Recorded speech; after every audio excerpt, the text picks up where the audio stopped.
তো hello friends, আমি Sandeep and আপনারা দেখছেন লার্নিং দুনিয়া 2.0 ইউটিউব চ্যানেল। তো ফ্রেন্ডস, আবারও কিন্তু আপনারা যারা কেপি বা কলকাতা পুলিশের কনস্টেবল পদে রিক্রুটমেন্টের সাথে যুক্ত চাকরি প্রার্থী রয়েছেন, তো মূলত তাদেরকে উদ্দেশ্য করে আজকের এই বিশেষ ভিডিওটা কিন্তু ক্রিয়েট করতেই হচ্ছে।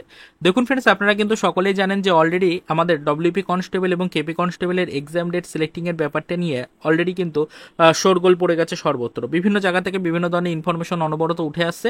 চাকরি প্রার্থীরা বিভ্রান্তির মধ্যে পড়ে গেছেন, আদৌ নিয়োগ প্রক্রিয়ায় গতি আসছে কিনা, এবং ওবিসি সার্টিফিকেট সম্পর্কিত চলতি জল্পনার মধ্যে দিয়ে আমাদের এই নিয়োগ প্রক্রিয়াগুলোকে এগিয়ে নিয়ে যাওয়া হবে কিনা, বা রাজ্য সরকার এই নিয়োগের এক্সাম ডেট দেওয়া মানে দিতে পারবে কিনা, এই নিয়ে কিন্তু একাধিক প্রশ্ন উঠছে। চাকরি প্রার্থীদের মধ্যে একটা জল্পনা কিন্তু ঘোরাফেরা করছে এই বিষয়টা নিয়ে। তো লাস্ট কয়েকদিন ধরে আপনাদেরকে এই বিষয়গুলো নিয়ে অনবরত আমরা আপডেট প্রোভাইড করে এসেছি। বারংবার আপনাদেরকে বলেছি যে কেপি কনস্টেবল এবং ডব্লিউপি কনস্টেবল রিক্রুটমেন্টের সাথে যুক্ত চাকরি প্রার্থীদের চিন্তিত হওয়ার মতো সেরকম কোনো কারণ নেই। আপনাদের রিক্রুটমেন্টের সেরকম কোনো বাধা নিষেধ নেই, এবং অবশ্যই কিন্তু অনগোয়িং রিক্রুটমেন্ট প্রসিডিওর হওয়ার কারণে এই সকল রিক্রুটমেন্ট প্রক্রিয়ার এক্সামগুলোকে কিন্তু সেরকমভাবে থমকে রাখা হবে না। রাজ্যের পক্ষ থেকে ইতিমধ্যে কিন্তু পুলিশ ডিপার্টমেন্টে নিয়োগের প্রয়োজনীয়তার কথা কিন্তু ঘোষণা করা হয়েছে।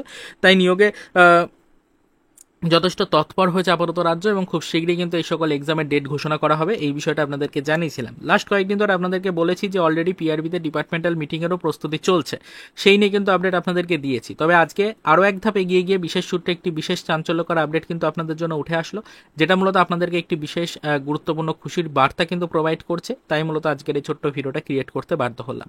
দেখুন, আপনাদেরকে এটাই বলতে চাইছি যে আপাতত কিন্তু আপনাদের এক্সাম ডেট সিলেক্টিংয়ের ব্যাপারটি নিয়ে পিআরবিতে একটা মিটিং হওয়ার কথা রয়েছে, সেটা চলতি সপ্তাহে হওয়ার একটা সম্ভাবনা রয়েছে চূড়ান্ত পর্যায়ে। এবার মিটিংটা কবে হবে না হবে সেদিকে নজরদারি আমরা রাখছি অবশ্যই। তবে মিটিংটা যেরকম নির্দিষ্ট গতিতে এগোচ্ছে সেই গতিতে এগোক, অর্থাৎ মিটিংয়ের নির্দিষ্ট ডেট যেরকমভাবে দেওয়া হচ্ছে একের পর এক, সেই ডেটগুলো কবে ফিক্সড হবে সেটা পরবর্তী বিষয়। আপাতত যে চাঞ্চল্যকর আপডেটটা উঠে আসছে সেটা হচ্ছে আপনাদের এক্সাম কিন্তু হয়ে যেতে চলেছে মোটামুটি জুন মাসের মধ্যেই। হ্যাঁ, একদম ঠিকই শুনেছেন। মে থেকে জুন মাসের মধ্যে আপনাদের এক্সাম সব কমপ্লিট হয়ে যাবে, এবং তার সাথে সাথে বলে রাখি জুলাই মাসের আগেই কিন্তু এক্সাম কমপ্লিট হওয়ার মতো একটা চাঞ্চল্যকর বিশেষ বার্তা কিন্তু পাওয়া গেছে। অর্থাৎ একটা বিশেষ কনফার্মেশন পাওয়া গেছে সরাসরি অফিসিয়াল মাধ্যম থেকে। সরাসরি অফিসিয়াল মাধ্যম থেকে এই বিশেষ গুরুত্বপূর্ণ অফিসিয়াল আপডেটটা উঠে এসেছে, এবং সেখান থেকেই কিন্তু মূলত ক্লিয়ারেন্স পাওয়া গেছে। শোনা যাচ্ছে যে খুব দ্রুত কিন্তু আপনাদের এক্সাম ডেট সিলেক্ট হবে, এবং এই এক্সাম ডেট সিলেক্ট হওয়ার পরবর্তীতে মোটামুটিভাবে জুলাই মাসের আগেই এক্সাম সব কমপ্লিট হয়ে যাবে। এই বিষয়টাই চাঞ্চল্যকরভাবে আপনাদের জন্য উঠে আসলো সবেমাত্র, তাই আজকের এই ভিডিওটির মাধ্যমে বিষয়টা আপনাদের সাথে শেয়ার করলাম। আশা করি আপনারা সকলে এই বিষয়টা বুঝতে পারলেন। তো পরবর্তীতে আমরা এই বিষয়ের উপর সর্বক্ষণ নজরদারি রাখবো, দেখার চেষ্টা করবো কোন আদার্স ইনফরমেশন বা আপডেট আসছে কিনা এই বিষয়ের উপরে, এবং পিআরবিতে কোনো ডিপার্টমেন্টাল মিটিং সত্যি অনুষ্ঠিত হচ্ছে কিনা সেটা আমরা জানার চেষ্টা করব। যদি কোনো গুরুত্বপূর্ণ ইনফরমেশন বা আপডেট পাই পরবর্তীতে, সেটা অবশ্যই কিন্তু আমাদের চ্যানেলে ভিডিওর মাধ্যমে ডিটেলসে আপনাদের সাথে আমরা শেয়ার করার চেষ্টা করব। তো আপাতত কেপি বা কলকাতা পুলিশের কনস্টেবল পদের সাথে যুক্ত চাকরি প্রার্থী যারা রয়েছেন তাদেরকে উদ্দেশ্য করে আজকের এই আর্জেন্ট এবং চাঞ্চল্যকর আপডেটটা প্রোভাইড করার জন্য ভিডিওটা ক্রিয়েট করেছিলাম। আশা করি সকলে এই বিষয়টা বুঝতে পারলেন।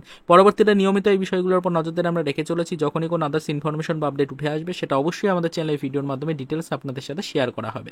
তো আপাতত এই পর্যন্তই, চলুন দেখা হবে নেক্সট ভিডিওতে। পরবর্তীতে আবারও আমাদের কেপি বা কলকাতা পুলিশের কনস্টেবল পদে যারা কর্মরত হতে চাইছেন আগামীতে, অর্থাৎ কনস্টেবল পদে রিক্রুটমেন্টের সাথে যুক্ত যারা চাকরি প্রার্থী রয়েছেন তাদের জন্য কিছু আদার্স অফিসিয়াল আপডেট নিয়ে।